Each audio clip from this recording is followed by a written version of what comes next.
Hello, everybody, and welcome to another Tuesday TOS review. Um, just snacking on something before I get started, so I apologize. I had something earlier this morning, and then I fell asleep. Um, my my sleep stuff is improving. It's going to take a couple more weeks, so I'll stick to the schedule that I've got.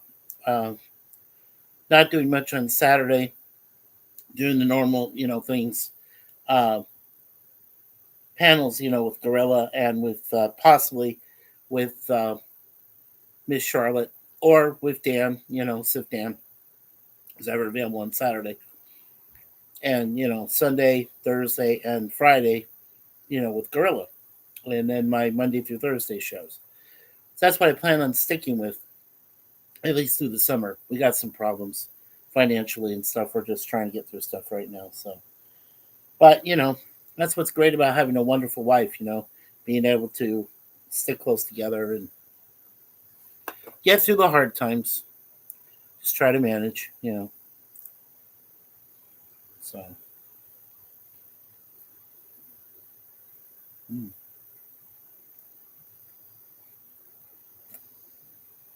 I do love good peanut butter. I really do.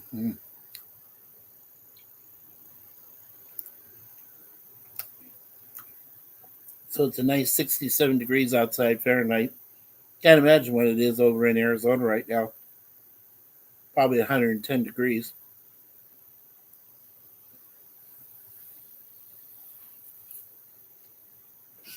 Usually is around this time of year. Crazy.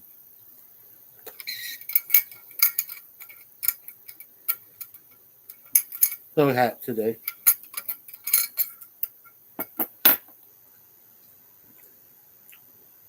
Hopefully I'll get my wife to cut off my hair today. Go bald tomorrow. Yeah.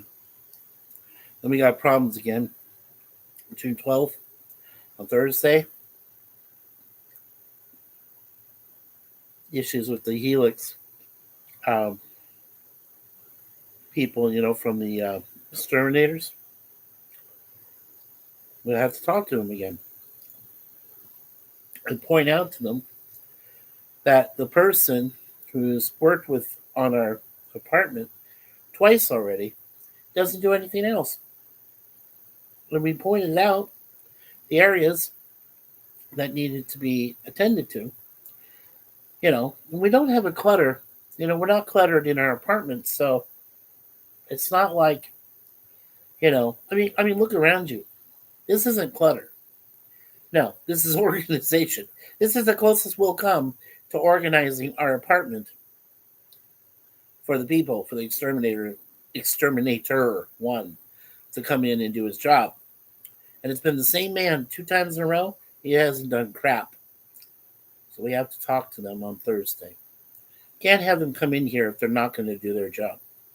We'll get somebody else to do it.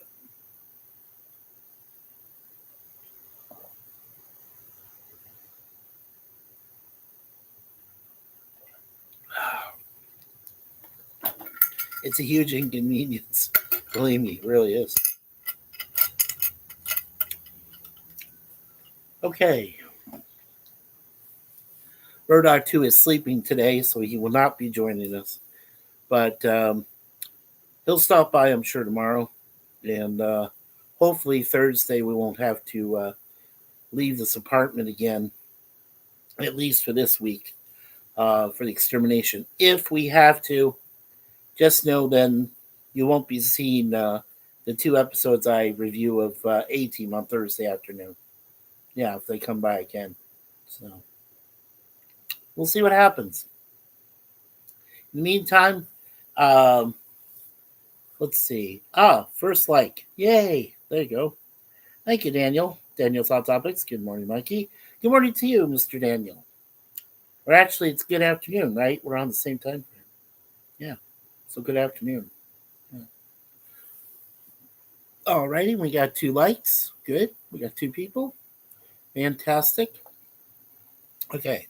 So the one episode of TOS we're going to review today, of course, no quotes. Remember, I don't do quotes anymore, and I try to limit the amount of information because, I would like you to see it. That's one reason, but also, because there's way too much in there. That IMDb does as background information. It's way too much. Now, when I do goofs, goofs might be a little different. It just depends on how much information I need. Let's see. Howdy, Mikey, and good afternoon. Good afternoon to you too, Roger Blair. Um, yeah, did you hear what is happening in LA? Yes, Daniel, I have. Without getting taken down, I really don't want to go into it right now. Okay? Because there's a lot of things I'm really bitter about. And I'm really scared, I mean, protesters, ICE, all this stuff. Yeah, we want to keep it to the news outlets there, Daniel. But yes, I do know what's going on. I have for the last 3 days. So yes. Okay, so let's go ahead and try to get through the information on this episode as soon as we can. Um, in this side of paradise, the Enterprise investigates a planet whose colonists should be dead but are not. This came out on Thursday, May 2nd. Oh, excuse me, Thursday, March 2nd, 1967. And over 4,400 people have rated this a 7.8 out of 10, or a full B. Yeah, and that's what I gave it as well. I gave it a B grade. Yeah. Because next week's episode, The Devil in the Dark, is really good. And that one I gave it an A minus, but now you know the score for that one. You know the grade. Okay. So I just gave you a spoiler for next week. The Devil in the Dark. Okay. All right. Well, let's get to this one here. All right. Now, the director of this episode was Ralph Senensky. DC Fontana. You'll hear that name often as we go through these episodes. DC Fontana was one of the best writers next to Gene L. Coon in the Star Trek universe for TOS. Jerry Soule was a writer, and Gene Roddenberry, of course. So this has Shatner, Nimoy, Jill Ireland, who is a great, wonderful actress. She plays Leela Kalomi. Yep, we'll take a look at her. Frank Overton, who plays Elias Sandoval. Yeah, we'll take a look at him. And we've already talked about DeForest Kelly, Grant Woods, who played Kilowitz, Takai, Sulu, Michelle Nichols, of course, Uhura, Eddie Paskey, who usually appeared as a crewman or anybody else, Michael Barrier, who played DeSalle, Lieutenant Bobby Bass. There's a lot of people in this. Carrie Fisher was the Enterprise crew member, uncredited. Transporter Chief Voice was uncredited. Yeah. So there was a lot of different people. But yeah, like I said, we're going to take a look at Frank Overton and Jill Ireland in this episode. All right, so let's take a look at the trivia. Okay. The spores. More stuff popping up all the time. Okay, let's see where we're at here. Yeah, there are 44 more, so don't worry. I'm not going to go into 44 more bits of info on this. All right. Okay, the spores in the early drafts were a communal intelligence. When someone was possessed by them, that individual was granted telepathic abilities to link up with other possessed minds. The abilities of the spores to restore health were complete enough to enable them to return the dead to life. The antidotes for the spores were either the possession of a certain blood type or the introduction of alcohol into the affected person. Originally, Kirk leaped onto Spock and forced liquor down his throat to restore him to normal. This was presumably deemed unrealistic for various reasons, including Kirk would not be strong enough to force alcohol on Spock, and even if he did, Spock could just spit it out, because the alcohol would have to enter the bloodstream to have an effect. It is established in various stories that while Vulcans will occasionally drink alcohol, it doesn't affect or intoxicate them in the same way it does a human. On the other hand, in the novelization of Star Trek IV The Voyage Home, Spock did state that the sugar sucrose in the candies that Kirk bought to get change for the bus has the same effect on Vulcans as ethanol does on humans. In a surprise ending, the spores were revealed to be benevolent, conscious entities who never intended to act against anyone's will. Spock hints that, contrary to the common misconception that Vulcans have only one name, he has more than one name like most humans, but when asked, all he says about it is, you couldn't pronounce it. The empty shot of the bridge, before the turbolift opens to admit Kirk, was the best available piece of film for relics from Star Trek Next Generation in 1992 to reuse as the hollow simulation of the NCC 1701 bridge. The short snippet of film was looped several times and blue screened in behind James Doohan. Using the stock footage in this way eliminated the need to completely rebuild the bridge. They only built a short section of the computer stations, the door alcove, and the command stations for the TNG era actors to sit at. In a blooper, Leonard Nimoy flubs his line about the plants acting as a repository for thousands of spores. Instead, he says the plants act as a suppository.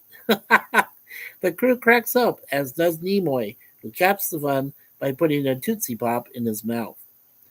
Frank Overton, who we're going to talk about today, he died shortly after completing this episode. Oh, how sad. Alrighty, let's get to the goofs here. Goofs. Okay. Alright, before we get to the goofs, let's go ahead and check on the chat. Alright. Daniel says, I bet Steampunk knows about it. He lives in LA. Yeah, he does, I'm sure. Oh, Mikey, did you hear the horrible or potential horrible news about Star Trek? Okay. Daniel says DC Fontana had a hard time with Gene Roddenberry. DC Fontana wrote awesome scripts for TNG, but Roddenberry looked at them and threw them away because there's too much action and conflict. Positive Candor, hello all. Hello, Positive Candor. Welcome, my friend PC. And Daniel says, good morning, Positive Candor. Yeah, thank you, Daniel. Daniel was first in the box today, folks. So thank you. We've got 5 likes and we've got 4 people watching. Yeah, Daniel, I heard that Roddenberry not only had problems with Gene L. Coon, as we all know, but he also did have problems with DC Fontana. And DC Fontana is a wonderful lady. Well, she was. I don't know if she's still around. But she did write some great material. And Roddenberry, for whatever reason, because he was a womanizer and a badass sometimes. Yeah, he just didn't really appreciate what she put on the table or what was out there. Now, they did accept some scripts that she revised because there were some things that Roddenberry couldn't achieve, and so Fontana helped out in some of those scripts to revise them, make them better, and she did. So, yeah, I understand the whole thing about that. Daniel says Star Trek may go away from TV screens after Strange New Worlds, and it may go on hiatus again. I hope this is not the case. Well, now, Daniel, I told you, I am not into Strange New Worlds. Never have been, never will be, which is unfortunate, I know, because it's a good series. I'm sure it is. But that being said, as I said, at this point right now, Sif Dan, our brother, of Sci-Fi Sif Dan, he and I both agree that right now, either Star Trek or Star Wars are both on either on a breathing tube. I guess they're barely breathing right now, or they're dead. And I think that Daniel was right in saying that he thought they were dead, both franchises. So that could be very well the case. Now, as far as MCU and the DCEU, we'll find out this year, this summer. We'll find out what happens with Superman of the DCEU. We'll find out what happens with Fantastic Four, First Steps, that comes out with the MCU. We already know that, Captain America Brave New World did all right. So we'll see what happens, buddy. We will. And the heads of Paramount are upset that the fan base is split. Yeah, newsflash: the Star Trek franchise has always been split. Humanity has always been split. It is human nature. Absolutely true, Daniel. you you might have a really good idea there, or a really good solution to why, or answer to why these franchises, especially Star Trek and Star Wars, just don't want to work. And I don't know. A lot of it could be because of the writers. A lot of it could be because of the producer, the director, the actors. The men and women that work on it, crew, anything. Yeah, I don't know, dude. I am in much of the dark as you. However, that being said, Gorilla, Gorilla's hand thoughts, is doing his cigar lounge tonight. And all bets are off. When we do the cigar lounge, we can talk about just about anything. Yes, even scary politics. Uh, so Daniel, you should really come by tonight. Join us on the. Join us on. Um, just like Gorilla know. And join us on the panel, and we can talk about that. We can talk about how basically two franchises and maybe four franchises are on a respirator right now, barely breathing. Yeah. It's kind of scary, isn't it? Okay. Let's get to the goofs, all right? So, first off, we have continuity. Okay, so Layla brings Spock, wearing his Starfleet uniform, to a place in the open countryside where the spore generating plants are growing. Moments later, Kirk calls Spock on his communicator. Spock answers while lying in the field with Layla, wearing a green jumpsuit typically worn by all the colonists. Apparently, Spock found a jumpsuit lying in the field somewhere and quickly changed clothes before Kirk called. When Sulu and Desal are digging in the garden, the lead-in shot shows a metal spade. However, when they pull back to the two men and their fight, they both have wooden tools. Okay. At the end, now this is in the remastered version of the episode. The bonus footage and CGI. So at the end, in the remastered version, as the Enterprise leaves orbit, the view screen shows the planet from the rear of the ship between the engine nacelles. In that view, the planet is lighted from the left of the ship, but in the last shot, as the credits appear, the planet is lighted from the right. This would indicate that the ship had reversed 180 degrees and flown past the planet again. The knuckle holes that Spock punches into the side of the transporter control panel are already there before Spock punches the control panel. Spock very obviously just puts his knuckles into the holes. One knuckle hole is visible early, as in Kirk's insult barrage against Spock, while Kirk is behind the control panel. After the under the influence, McCoy says Kirk, or ask him, "Who wants to counteract Paradise, Jim boy?" With a heavy Southern drawl. He sounds off McCoy out, without a trace of it.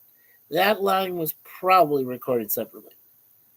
Okay, there's one more, and then we have a spoiler. All right, when Layla first lays eyes on Spock, the close-up tight shots of her face shows some shadows falling on it. When the camera goes wide, her face is evenly and brightly lit. Okay, here's one spoiler for continuity. At around 25 minutes mark, Captain Kirk tosses an Omicron pod plant such that it lands in front of the helm station where Sulu sits.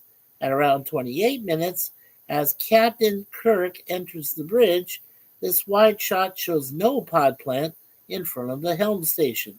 But at around 31 minutes, the pod plant reappears in front of the helm station. While the pod plants aim at their victims, they are sessile.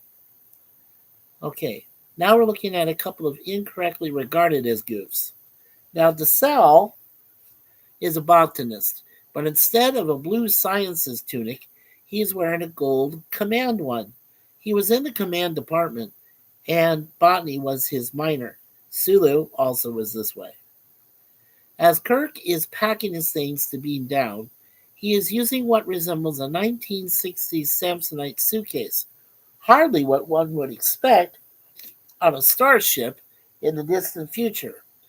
Kirk has frequently been shown to have a quirky fondness for antique artifacts. At about the 28-minute and at about the 28-minute 30-second mark, Kirk beams aboard the Enterprise, but there is no one left on the ship by this point to beam him aboard. Indeed, a moment later, Kirk is on the bridge of the ship and there confirms that no one but he is aboard. Actually, in a last planet side scene halfway through the episode, before Kirk is alone on the ship, Spock tells Sandoval that almost the entire ship's complement has beamed down. In other words, there are still some crewmen aboard, and one of them must have beamed Kirk aboard before beaming down themselves. Layla states that she has never seen a starship before. Since she was not born on the planet, it stands to reason that she was brought there by a starship. Spaceship and starship are separate types, as a starship captain is military, and the spaceship that brought them was likely a freighter. Elias Sandoval tells Kirk that their subspace transmitter stopped working, and they had no one there to fix it. As this is a colonization mission, they would have brought technicians to fix any equipment they had. However, the technicians could have died during the voyage to the planet or in an accident on the planet's surface. Okay, there's a couple more. Kirk speaks of Spock's parents in the past tense, as if they are dead, but they are later shown in Journey to Babel in 1967 very much alive. In that, Kirk and McCoy are surprised to see that Spock's parents were alive. They had not come to what was supposed to be his wedding on Amok time. Okay. The plant lying in front of the helm console has no way to lift itself. When it sprays Kirk, it is clearly being held and moved by someone off camera. However, as it is an alien plant, it may be able to move its stalk at least. Okay. There is one revealing mistake, obvious stunt doubles for Kirk and Spock as they fight in the transporter room. Okay. And here's a couple of miscellaneous goofs. The Enterprise has exquisitely sensitive scanners that can easily detect the existence of life forms, both flora and fauna of any kind, from orbit. Thus, the presence of living humanoids at the Omicron Zeta 3 settlement shouldn't have come as a surprise to the landing party. In the end credits, George A. Rutter is listed as SIPIT supervisor instead of script supervisor. Oh boy. I bet he was pissed off by that time. Okay, there is one anachronism. This is a spoiler. Kirk provokes Spock to anger by saying he should be in the circus next to the dog-faced boy, and Spock instantly reacts, as if that's a common everyday reference. Given the nature of the Federation, where a wide variety of sentient alien life has been normalized, it's difficult to imagine that freak shows could exist. It would be too obscure to use as a metaphor. And in the crew or equipment visible, when Spock is exposed to the spores and falls down, a black pole attached to something white is visible in the background. This pole isn't visible in any previous or subsequent shot. Okay. Then there's a couple of errors in geography. When Kirk is left alone on the ship, he takes his usual position on the bridge and complains in his log about not being able to pilot the ship. Had he gone to auxiliary control, he could have done just that. Of course, auxiliary control won't be introduced for some time. Okay. Then there are a couple plot holes, but before we continue with that, let's go ahead and check on the chat here again. Okay. All right. Daniel's Hot Topic says, I don't think I will watch the new James Gunn Superman movie. So sick and tired of reboots, and I was hoping for Man of Steel 2 with Henry Cavill and Gal Gadot fighting Brainiac, but they hit the reboot. Yeah. Daniel also said, also, I won't watch the special Frosty that Dairy Queen made to promote. Uh, I won't eat, but you won't butt the Frosty. Okay. Oh, Daniel, just watch your spelling there, my friend. The special Frosty that Dairy Queen made to promote James Gunn's Superman. It is a cookie dough cake batter Dairy Queen new Superman cake batter cookie dough blizzard. Nice. Hi, Bone. Bone is waving, saying hello. And hello, Anchorman, Anchorman. Hi, from Scott. Hello, Scott. Well, it's good to see you guys. And 5 likes and 5 people still watching. Really appreciate that. Thank you so much. We have a rough week this week, so I'm trying to get through all this as much as I can and try to be supportive of Suzanne, especially this week.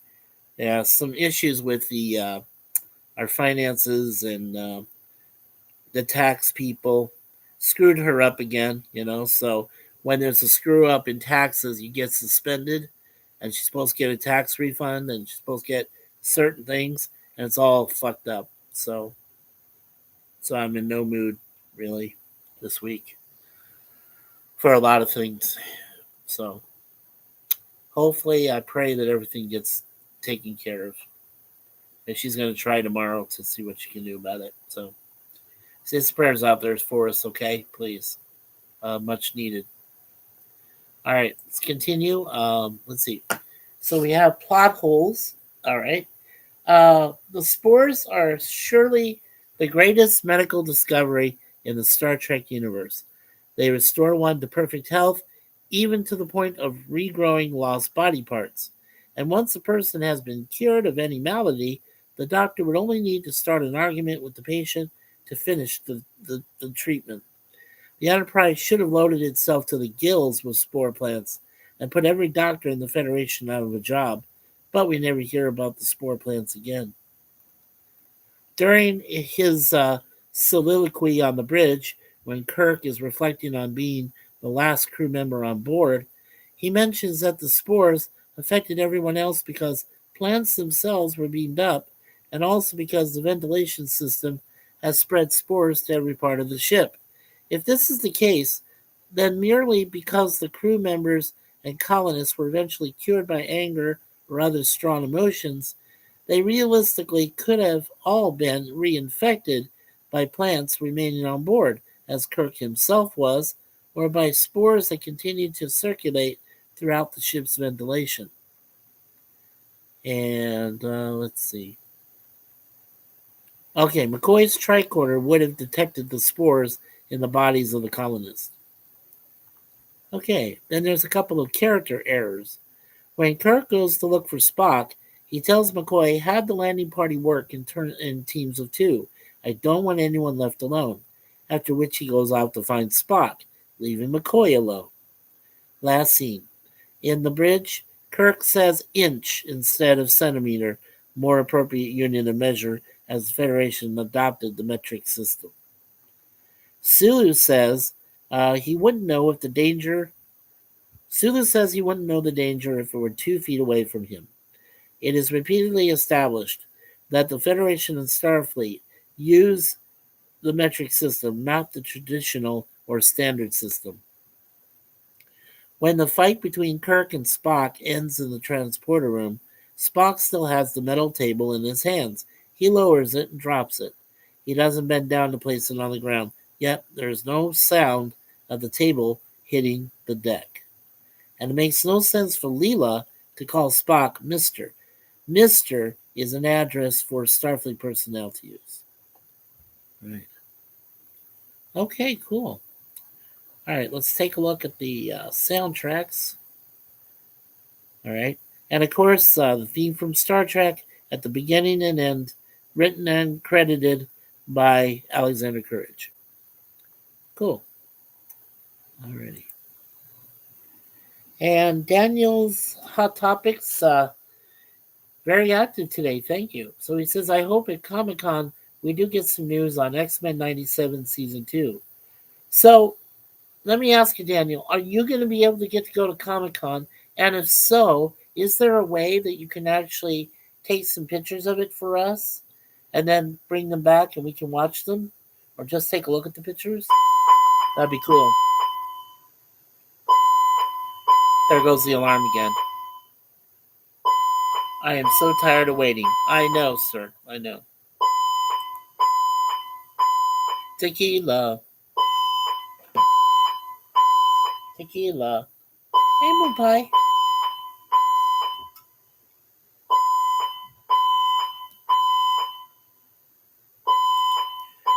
All right, folks.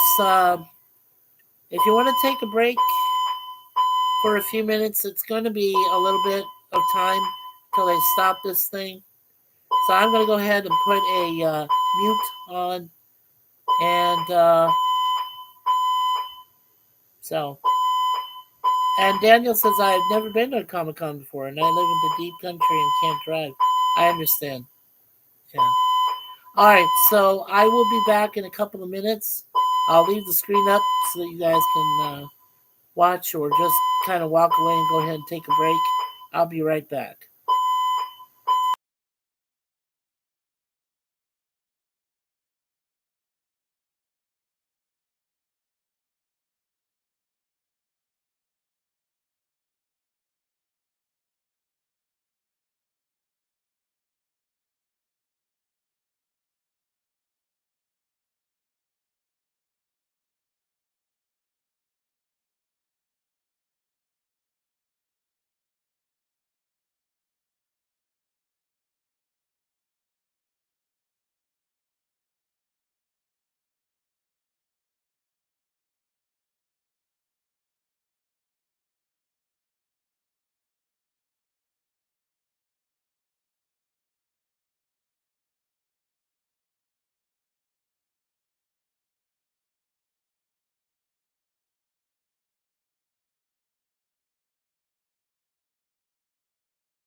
Okay, there we go.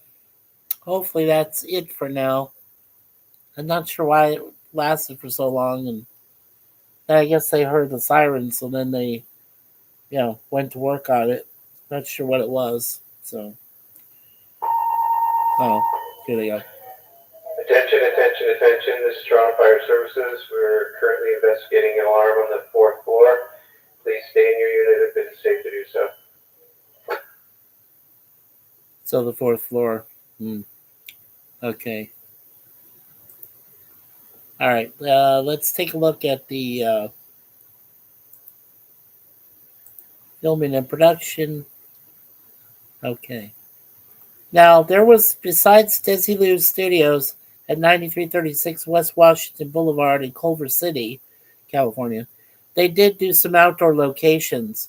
There was Walt Disney's Golden Oak Ranch at 19,802 Placerita Canyon Road in Newhall, Newhall, California. And they also filmed at Bronson Canyon Griffith Park at 4730 Crystal Springs Drive in LA. That's very cool. And the filming dates, they filmed the episode between January 4th, 1967 and January 11th, 1967. So it took a week to film. Cool. Alrighty. Let's go ahead and take a look at Jill Ireland, who played Leela Kalomi, and Frank Overton, who did die after he made this episode as Elias Sandoval. We'll look at Jill here. Okay, and yes, we did lose Jill Ireland, one of the world's first supermodels of the early 40s and onward. She died in 1990. She was an actress, a producer, and a writer, and born April 24th, 1936, and she died May 18th, 1990. So she died at a very young age of 54, and she was with Charles Bronson for a while. So, yeah. Jill Ireland was a British American actress best known for her appearance as Leela Kalomi, the only woman Mr. Spock ever loved, in the Star Trek 1966 episode This Side of Paradise, 1967, and for her many supporting roles in the movies of Charles Bronson. She is also known for her battle with breast cancer, having written 2 books on her fight with the disease and serving as a spokesperson for the American Cancer Society. Well, we applaud you for the cause. Okay, so in 1975, she was in a movie called Hard Times, where she played Lucy Simpson. In 1979, she was in Love and Bullets, where she played Jackie Pruitt. In 1982, she was in the second Death Wish movie with Charles Bronson, where she played Jerry Nichols. And in 1987, she was in another movie with Bronson called Assassination, and she played Laura Royce Craig. Okay. The last thing she worked on, also in 1987, was a movie called Caught, and she played Janet Devon in that. So that was her last film role. Yeah. So that was Jill Ireland. Attention, attention, attention. This is Toronto Fire Services. Toronto, the alarm on the fourth floor was a false alarm. You can return to your normal activities. And we suck. Okay. Now we'll take a look at Frank here. Okay, yeah. So Frank was born in March 12th, 1918, and he died 3 months later after making this episode on April 24th, 1967. He was only 49 years old. Perpetually serious-looking New York-born character actor who showed up to good effect in many TV shows of the 1950s and 60s. His quietly authoritarian demeanor lent itself ideally to portraying characters with badges or uniforms. He was Sheriff Heck Tate in To Kill a Mockingbird in 1962, with the one there with Gregory Peck. Then he was General Bogan of Strategic Air Command in the movie Failsafe in 1964, and then he played Major Harvey Stovall of Bomber Group 918 in 12 O'Clock High from 1964. The latter was his only recurring role on television, and he made the most of it, being strongly featured. Cool. Okay, so besides the one episode today for Star Trek, he was in a movie called The Last Mile, where he played Father O'Connors in 1959. And in To Kill a Mockingbird, as I said, he played Sheriff Hectate. That was in 1962. And Failsafe, General Bogan in 1964. And now, the Star Trek episode was not his last uh, TV or movie role that he worked on. Um, he did do 3 episodes of The Virginian as Sam Atkins, Mr. Umber, and Sam Cafferty until 1967, till he died. In Bonanza, he was in 2 episodes of Bonanza. He played Amos Crenshaw and Captain Matthew White from 62 to 67. And then in an episode from the TV series The FBI Files, he was reenacted. So what they did is they brought back a previous episode where he worked in the FBI Files, and for one episode, he did a reenactment. So that was in 2002. So officially and technically, he got paid for that. You know, 35 years later, his family did, but of course he was dead already by that time. So I forget what he died from. So let's take a look at that because I'm curious. All right. Oh wow. Okay. So on April 24th, 1967, he was in Pacific Palisades, California, and he suffered a major heart attack. That's how he died. Wow. And his real name was Francis Emmons Overton. Overton. Wow. Yeah, he had a good life. An actor who always looked older than his years. Yeah, he died of a heart attack, aged only 49. He was survived by his spouse till his death, and then he was already divorced previously to another lady and had one child. Jill Overton is his child, and his niece is the dancer of Drika Overton. And he's buried at Hollywood Forever Cemetery in Hollywood in the Garden of Memory, Lot 44. Okay. And his father was Robert, and his mother was Helen. All right. Well, Frank Overton, rest in peace. Okay.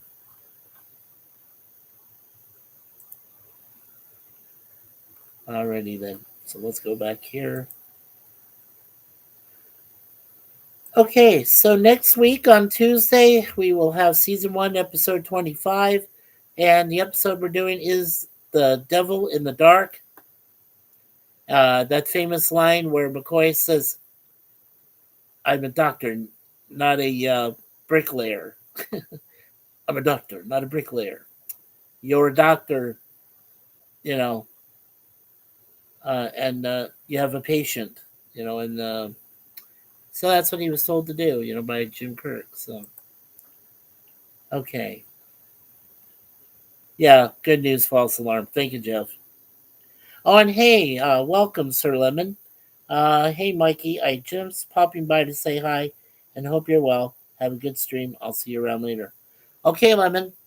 Yeah, thank you so much for being here. 6 likes and we got 3 people watching. Very cool, very cool. Okay. So tomorrow, as you know, we've got 2 episodes of Get Smart from season 1. And you'll know the episodes when we get to them tomorrow. Thursday is a toss-up right now. Now, I know I'll be there for Gorilla's Thursday night Terminator, the Sarah Connor Chronicles. Oh, Lemon, please, sir. Yeah, please, don't worry yourself. Believe me. It's okay, man. If you got stuff to do, do it, please. Or I'd stick around. It's totally fine. Sir Lemon, we're very accepting here. You know that. And I'm really glad that you came by. I really am glad. Thank you so much. I do appreciate that. Okay, so again, folks, as I was saying, Thursday is a toss up. Right now, I'm going to say hopefully at 12 noon, we can go ahead and do 2 episodes of A Team from season 4 that we're working on right now. We're almost done. And then, let's see. Yeah, and then Friday night, of course, will be the Waltons. It's called Collision. So we'll find out what that's about with Gorilla and everybody. Saturday, I don't know what's going to happen. I do know that our friend Charlotte Nightstar the Werewolf is going to have a podcast right around 4 p.m. in the afternoon. So I'm looking forward to that. I'm actually going to go and check out her chat and spend some time with her this weekend. So I'm going to be working with Charlotte.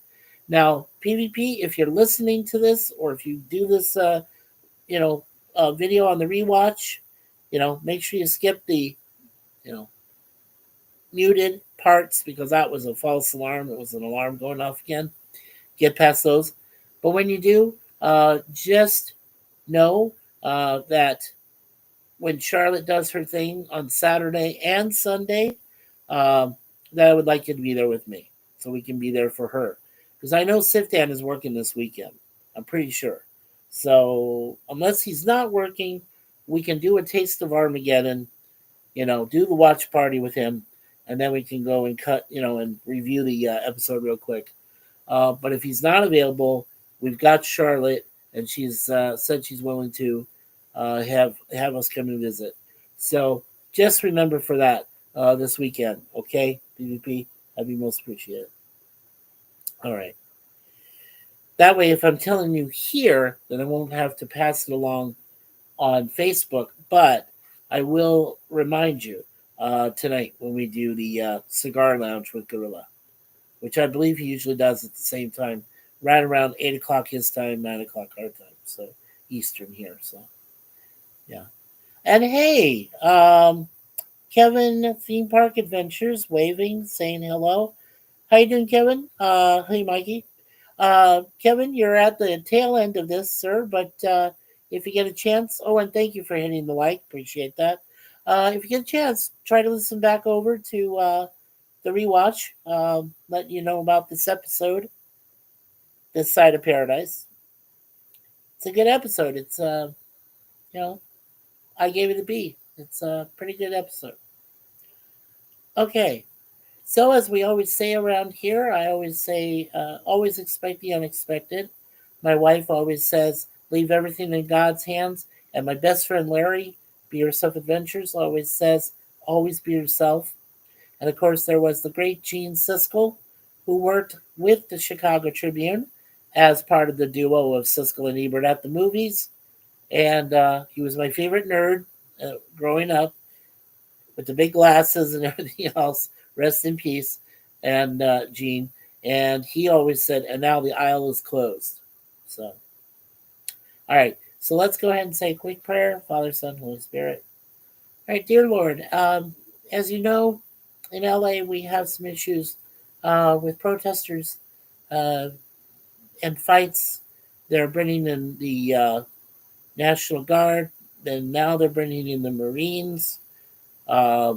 LA is in a terrible cesspool right now, and a terrible town is in flames.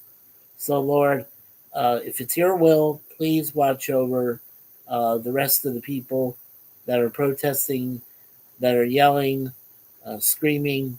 Watch over the uh, emergency services personnel, men and women, all. Also, please watch over the law enforcement, the Marines, the National Guard, everyone that's involved in this terrible tragedy that's going on right now. And hope everything goes well, Lord. And so, with your Son, Jesus Christ's help, with the Blessed Virgin Mary, and of course with the Holy Spirit and our own saints, Saint Suzanne and Saint Michael the Archangel, we ask you to pray for all of us during these difficult times. and to help us through, Lord, with our finances as well. So for all this we ask, amen and amen, Father, Son, and Holy Spirit. And Kevin, yeah, he says I'm doing good, Mikey. I'm glad, Kevin. I hope you are doing well. How are you doing, Mikey? Well, we're not doing so well ourselves, Kevin. Physically, we're okay. My wife is doing all right with her knees and, issues. Um, Her shoulder still hurts. She needs to get that worked on. We found out today that we have some issues with uh, with the Revenue Canada. The ones that take care of our uh, small payments they give us back. When we get a refund or whatever. Some issues from like 2 years ago. Yeah, and they're saying those were never resolved, and so with those issues, everything is in suspension. So we're kind of upset right now.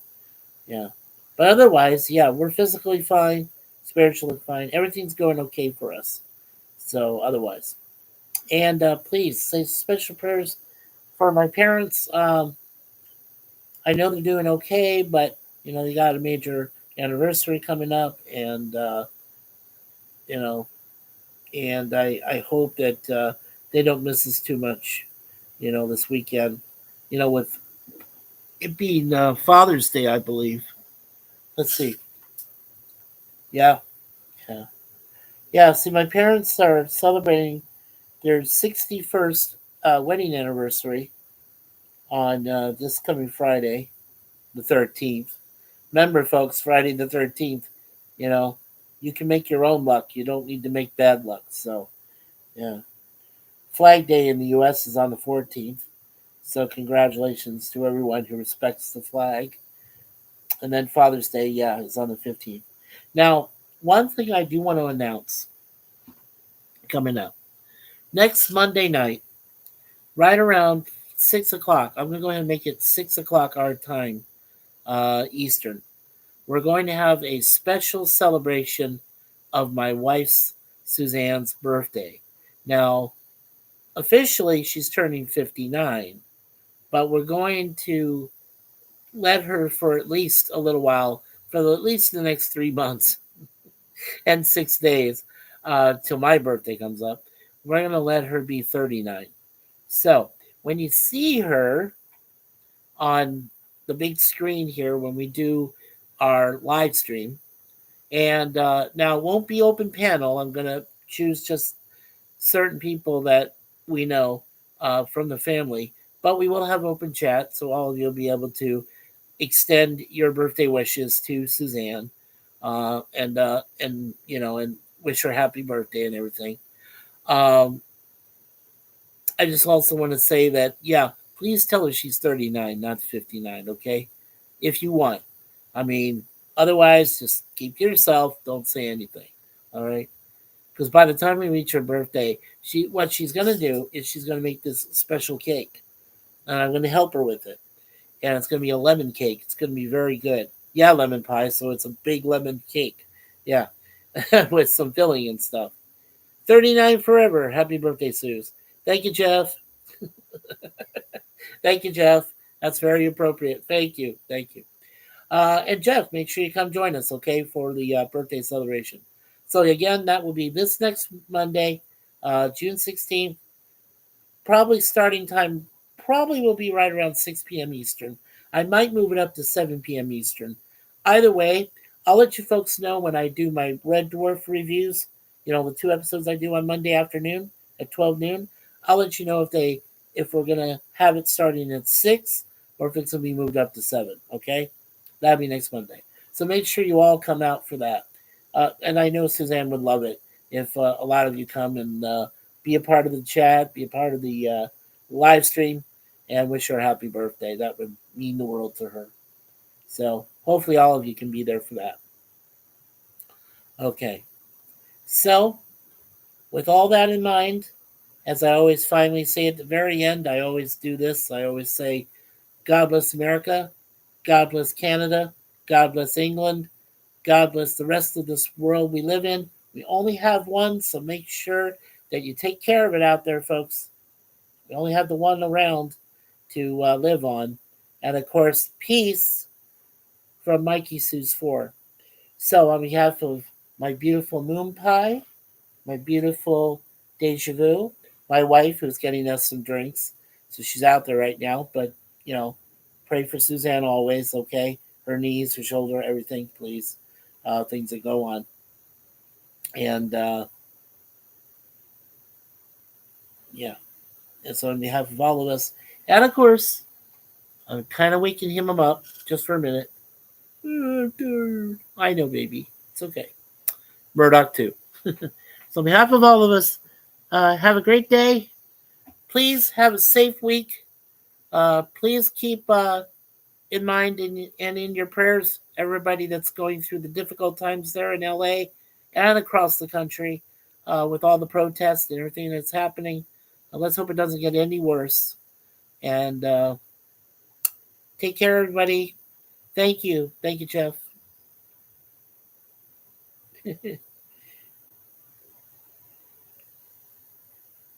Live long and prosper.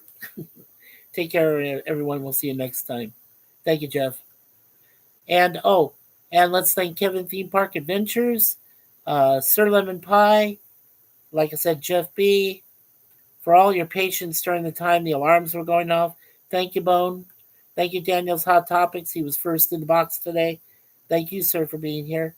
Anchorman, my buddy Scott. Thank you, Scott. Hope you can make it to our birthday celebration next week.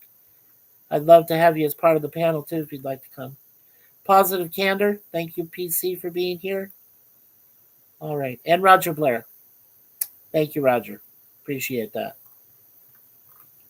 Okay. All right.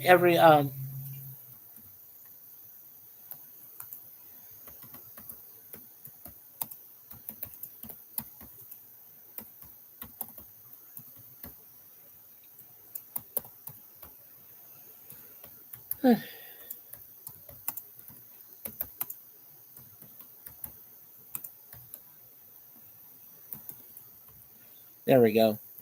I think that says it right. Thank you so much, everyone, for your patience, your kindness, and of course, God bless you all. And we will see you tomorrow at 12 noon. Should be same time tomorrow for 2 episodes from season 1 of Get Smart. See you then.